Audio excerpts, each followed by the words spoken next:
Il y a des histoires qui laissent des traces. Celle de la boxe française aux derniers Jeux Olympiques en fait partie. Sur les 8 boxeurs présents à Rio, 6 ont ramené une médaille. 2 médailles d'or, 2 en argent, 2 en bronze, et un bilan qui a fait de la boxe le sport le plus médaillé de la compétition. Ces victoires, regardées parfois par plusieurs millions de Français, ont offert à ce sport une formidable vitrine. Avec une conséquence, ou plutôt une récompense pour les salles de boxe. On est habitué à ce qu'au mois de septembre, il y a foule. Mais là, il y a un peu plus que d'habitude. On a beaucoup plus d'appels, de mails pour les renseignements, notamment pour les enfants, les filles, etc. Mais je pense que l'effet JO y est pour beaucoup. Allez, 20 secondes. Ici, les horaires des professeurs ont été adaptés à la situation. On juge à 30% l'augmentation des licenciés par rapport aux années précédentes. Parmi ces initiés, Brahim Benkeran est un ancien pratiquant du MMA. Il s'est mis à la boxe, lui aussi, emporté par l'engouement des Jeux.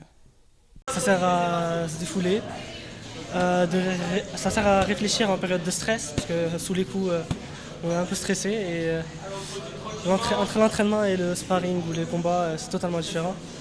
Donc, ça m'apprend à réfléchir en période de stress, à réfléchir plus vite, à être plus efficace. Au-delà des médailles obtenues sur le ring, la boxe française a séduit par son discours, ses valeurs, son attitude.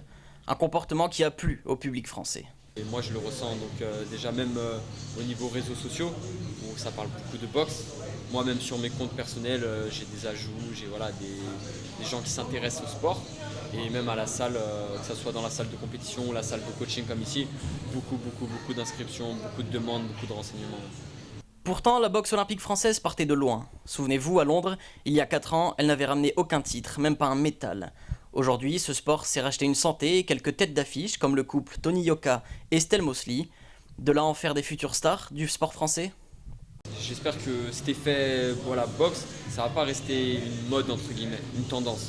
J'espère que ça va persévérer et que Tony, comme Sofiane, comme Sarah, comme tous les médaillés, ils vont continuer à faire des résultats pour pouvoir amener d'autres espoirs, d'autres Français plus jeunes ou professionnels à pareil, être sur le devant de l'affiche et continuer à alimenter cette tendance de la boxe. Effet de mode ou sport en plein développement, on ne sait pas. Pendant ces JO, la boxe française a en tout cas gagné bien plus que des médailles.